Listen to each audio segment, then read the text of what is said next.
नमस्कार साथियों, मैं नूपुन आप सभी का exam Gurukul by Nupun YouTube channel पे स्वागत करता हूं। और जैसा कि आपको पता, हम पॉलिटी पढ़ रहे हैं और पॉलिटी की जो पिछली वीडियो थी उसमें हमने भाग एक यानी पार्ट 1 का जो क्या किया था, स्टार्ट किया था। भाग 1 में 1 से 4 तक आर्टिकल है। पिछली वीडियो में हमने आर्टिकल 1 पढ़ा। आज हम आर्टिकल 2 देखते हैं क्या है। तो आर्टिकल 2 में क्या दिया हुआ है? आर्टिकल 2 में दिया हुआ है power of parliament, power of parliament to admit territory in union and to establish new state,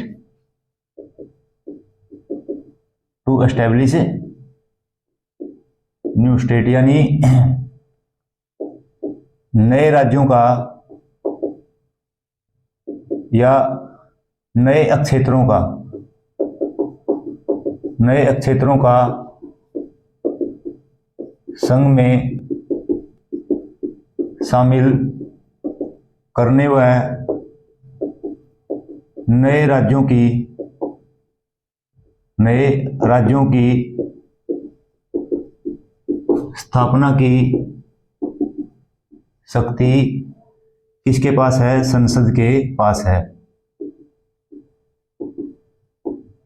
ठीक है, मतलब क्या है, जैसे कोई हमारे देश ने कोई भी टेरिटरी है जो क्षेत्र हो एक्वायर्ड किया, अर्जित किया, तो उसको क्या पार्लियामेंट के पास पावर है, वो क्या कर सकती है? वो उस क्षेत्र को हमारे संघ में, यानी जो भारतीय राज्यों का संघ है उसमें क्या कर सकती है? शामिल कर सकती है, या उसको क्या बना सकती है? एक स्टेट बना के भी संघ में शामिल कर सकती है। तो ये किस में कहा? ये आर्टिकल 2 में कहा। ठीक है, उसके बाद देखो और कहा ये बात कही गई। एक 1960 में एक केस हुआ था, इंपॉर्टेंट केस है, बेरोबरी केस। इतना गहराई में जाने की जरूरत नहीं, 1960 में ये हुआ था। ठीक है, ये देख लेते इसमें इसके बारे में क्या कहा था। जो बेरोबरी केस था, इसमें सुप्रीम कोर्ट ने क्या कहा? इसमें भी सुप्रीम कोर्ट ने कहा था कि जो पार्लियामेंट है, क्या है? पार्लियामेंट है, उसके पास पावर है क्या क्या करने की। एक तो है उसके पास पावर है टू एडमिट फॉरेन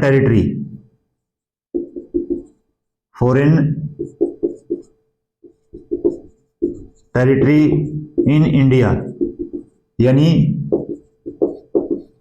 विदेशी क्षेत्र को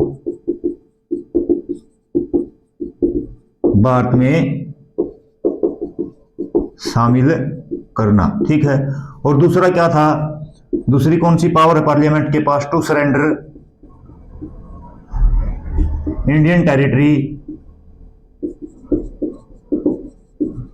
टू फॉरेन कंट्री, यानी क्या होगा? To surrender Indian territory to foreign country, Bharat का क्षेत्र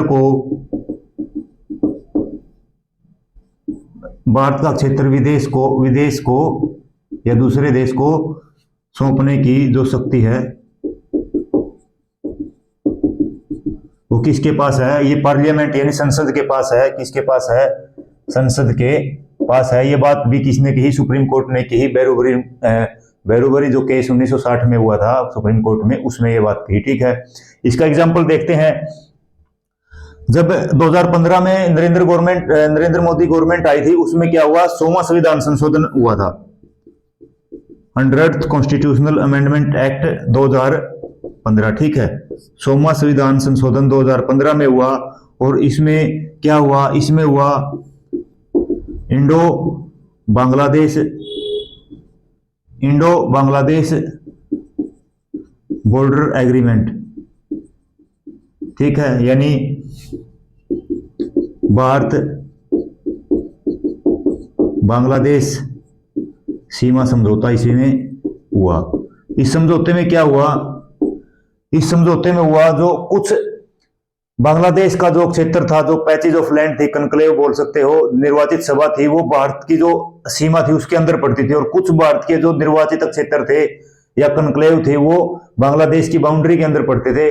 तो इस समझौते के अंदर दोनों देशों ने बैठ के इस समझौता किया और समझौते में क्या हुआ, ट्रांसफर ऑफ जो कनक्लेव था उसकी प्रोसेस की, यानी जो बांग्लादेश की बाउंड्री में भारत के पैचेज थे, जो कनक्लेव थे वो बांग्लादेश को सौंप दिए, और जो भारत की बाउंड्री में बांग्लादेश के जो कनक्लेव थे, जो निर्वाचित सभा थी, वो भारत को ही सौंप दी। तो इसमें क्या क्या हुआ, इसमें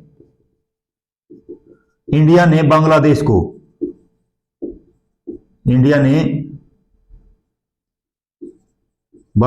को कितनी 111 कनक्लेव सौंपी। ठीक है, भारत ने कितनी सौंपी बांग्लादेश को 111, और बांग्लादेश ने इंडिया को कितनी सौंपी, 51 कनक्लेव सौंपी। तो ठीक है, तो ये था जो 100वां संविधान संशोधन 2015 में हुआ। और जो यहाँ पे एक्वायर टेरिटरी की बात की, जिस तरह से पिछली वीडियो में देखा सिक्किम को हमने एक्वायर किया था, दादर नागर हवेली को हमने एक्वायर किया था, तो ऐसे एक्वायर्ड स्टेट के बारे में भी इसमें बात है, और जो न्यू स्टेट की जो स्टैब्लिशमेंट है उसके बारे में भी बात है। ठीक है, उसके बाद आर्टिकल 3 में देखते हैं क्या दिया हुआ है। आर्टिकल 3 में है parliament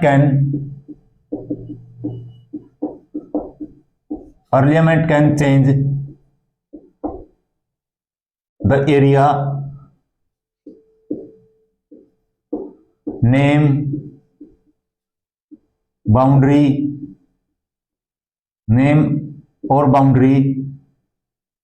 and can form new state.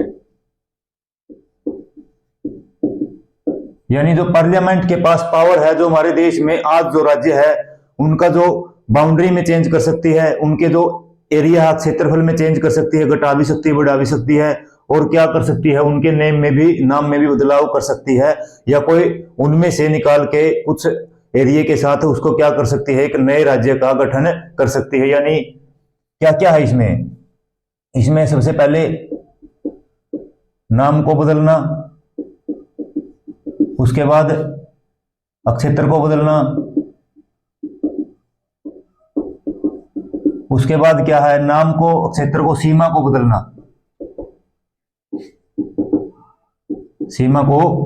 बदलना, और नए राज्य का गठन।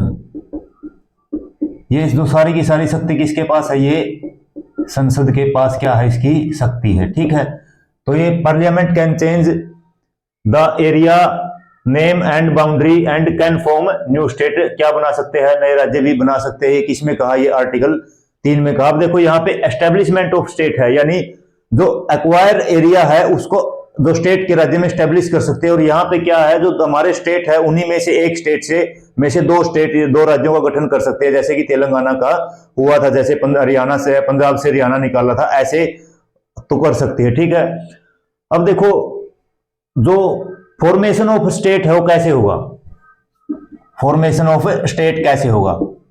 ऑफ स्टेट यानी नए राज्य का गठन कैसे होगा। तो सबसे पहले बिल आएगा एक, यानी क्या आएगा, बिल आएगा। ठीक है, वो बिल किसके पास जाएगा, वो बिल जाएगा सबसे पहले प्रेसिडेंट के पास, यानी राष्ट्रपति के पास,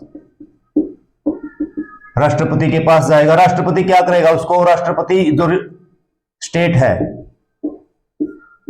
जिससे रिलेटेड वो बिल है, वो स्टेट है उसके पास भेजेगा अपना उसका विचार जानने के लिए। लेकिन अगर वो स्टेट मना भी कर देता है तो ये कोई जरूरी नहीं है, ये कोई राष्ट्रपति के ऊपर बाउंडेशन नहीं है, या बाध्य नहीं कर सकते वो राष्ट्रपति को कि उनका सुझाव जो माना जाए। लेकिन उनका विचार जानने के लिए प्रेसिडेंट क्या है, उसको भेज देता किसके पास, स्टेट के पास, जो रिलेटेड स्टेट है उसके पास भेज देता है। राष्ट्रपति की यहाँ पे क्या रिकमेंडेशन ली जाती है, सिफारिश ली जाती है। ठीक है, स्टेट के पास गया, रिलेटेड स्टेट के पास गया, और उसके बाद क्या होगा, जो बिल है, बिल कहां पे आएगा, उसके बाद बिल आएगा। दो केस बनते हैं, या तो पहले वो लोकसभा में आ जाए या राज्यसभा में आ जाए। ठीक है, या तो लोकसभा में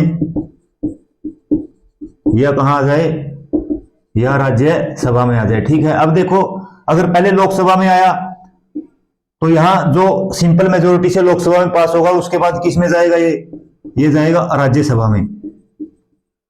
आगे पूरा प्रोसेस भी पढ़ेंगे, एक बार बता देता हूं मैं जो राज्य का फॉर्मेशन कैसे होता है। राज्य सभा में जाएगा, अगर पहले राज्यसभा में आया तो यहाँ साधारण बहुमत से पास होगा, किस में जाएगा, लोकसभा में जाएगा। किस में जाएगा, लोकसभा में जाएगा, ठीक है, किसमें, लोकसभा में। अब राज्यसभा में, लोकसभा से राज्यसभा में या राज्यसभा से लोकसभा में आया तो यहां भी क्या हुआ, सिंपल मेजोरिटी यानी साधारण बहुमत से पास होगा, और उसके बाद क्या बन जाएगा, दोनों ही केस में जो बिल पास हो जाएगा, ठीक है। बिल पास किससे होगा, सिंपल मेजोरिटी से यानी साधारण बहुमत से। साधारण बहुमत से बिल पास हो जाता है और क्या हो जाता है, नए राज्य के फॉर्मेशन यानी नए राज्य का गठन हो जाता है, ठीक है।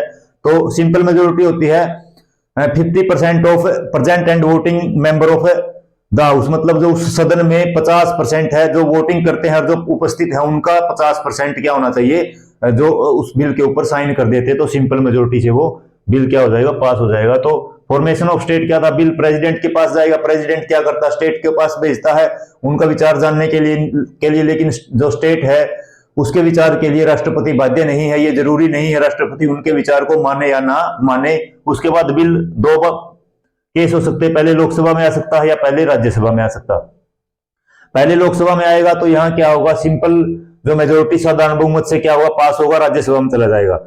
अगर राज्यसभा में पहले आएगा तो राज्यसभा में साधारण बहुमत से पास होगा, उसके बाद कहां चले जाएगा, ये लोकसभा में चला जाएगा। फिर उसके बाद राज्यसभा में भी साधारण बहुमत से पास होगा, या फिर लोकसभा में भी साधारण बहुमत से क्या होगा, पास होगा, और बिल पास हो जाता है, ठीक है। किससे पास हो जाता है, सिंपल मेजोरिटी से अगर पास हो जाता है तो फिर वो क्या बन जाता है, बिल एक्ट बन जाता है, और उसके अकॉर्डिंग क्या हो जाता है, फॉर्मेशन ऑफ न्यू स्टेट यानी नए राज्य का गठन हो जाता है। तो ये फॉर्मेशन ऑफ न्यू स्टेट की क्या थी, एक प्रोसेस थी, ठीक है। उसके बाद एक जो चौथा आर्टिकल है वो और देख लेते हैं आज। फोर्थ आर्टिकल क्या है, फोर्थ आर्टिकल में बताया हुआ है जो आर्टिकल 2 और आर्टिकल 3 में जो संविधान संशोधन होंगे, आर्टिकल 2 और आर्टिकल 3 में क्या होंगे, संविधान संशोधन होंगे। देखो आर्टिकल 4 क्या है, आर्टिकल 4 में सबसे पहले बात क्या कही, जो शेड्यूल फर्स्ट है, शेड्यूल जो फर्स्ट है, फर्स्ट शेड्यूल है, और जो फोर्थ शेड्यूल है,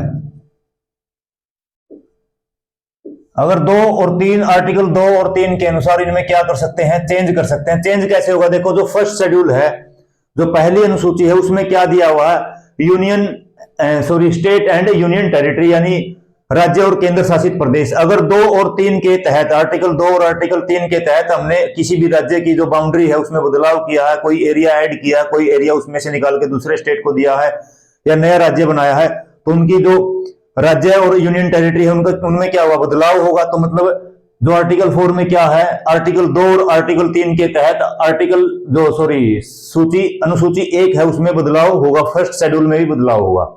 उसके बाद फोर्थ शेड्यूल में क्या दिया हुआ है, एलोकेशन ऑफ सीट इन राज्यसभा यानी राज्यसभा में सीटों का बंटवारा। अगर आर्टिकल 2 और आर्टिकल 3 के तहत कोई भी बाउंड्री, एरिया या नाम में बदलाव होता है या नए राज्य का गठन होता है, नया राज्य स्थापित होता है, तो क्या होगा, उसमें सीटों में जो पॉपुलेशन के आधार पे जो एलोकेशन है सीटों का, राज्यसभा की सीटों का, तो उसमें क्या होगा, बदलाव होगा। यानी आर्टिकल 2 और आर्टिकल 3 के तहत फिर जो चौथी अनुसूची है या फोर्थ शेड्यूल है, इसमें भी क्या होगा, चेंज होगा। तो आर्टिकल 4 में पहली बात तो क्या कही, फर्स्ट शेड्यूल और फोर्थ शेड्यूल में चेंज होगा, किसके अकॉर्डिंग, आर्टिकल 2 और आर्टिकल 3 के अकॉर्डिंग, ठीक है, अकॉर्डिंग टू आर्टिकल 2 एंड 3 यानी अनुच्छेद 3 और अनुच्छेद 2 और अनुच्छेद 3 के तहत जो फर्स्ट शेड्यूल और फोर्थ शेड्यूल में क्या होगा, उसमें बदलाव होगा। उसके बाद अगली बात क्या कही, अगली बात कही जो अमेंडमेंट है, amendment under article 2 and article 3, जो संशोधन होगा आर्टिकल 2 और आर्टिकल 3 के तहत will not be considered as constitutional amendment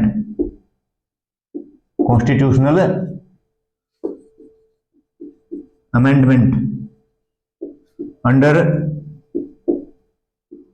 article 368। यानी क्या कहा इसने, जो अनुच्छेद 2 और 3 के तहत संविधान संशोधन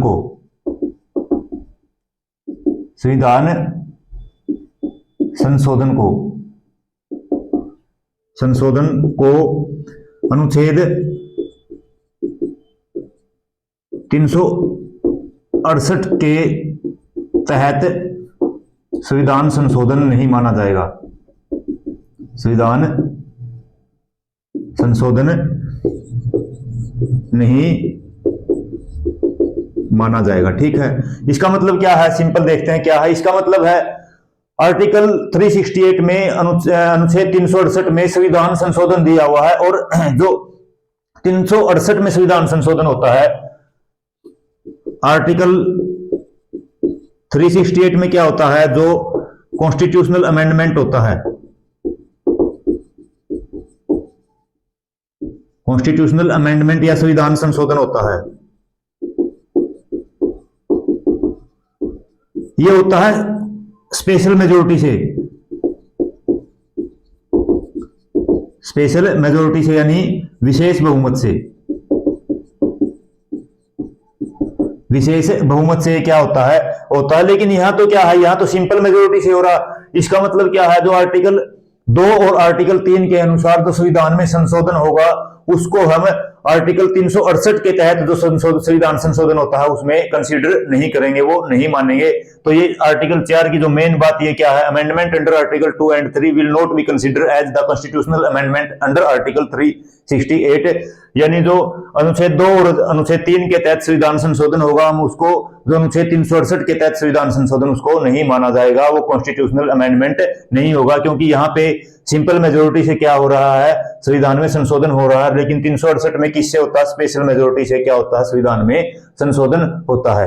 और जो आर्टिकल 4 में और क्या बात कही, आर्टिकल 4 में एक बात और कही है, जो आर्टिकल 2 और 3 है, अनुच्छेद 2 और अनुच्छेद 3 में अगर कोई बिल है तो उसमें क्या है, उसमें जो ज्वाइंट सीटिंग का कोई प्रोविजन नहीं है। ज्वाइंट सीटिंग का क्या है, नो प्रोविजन।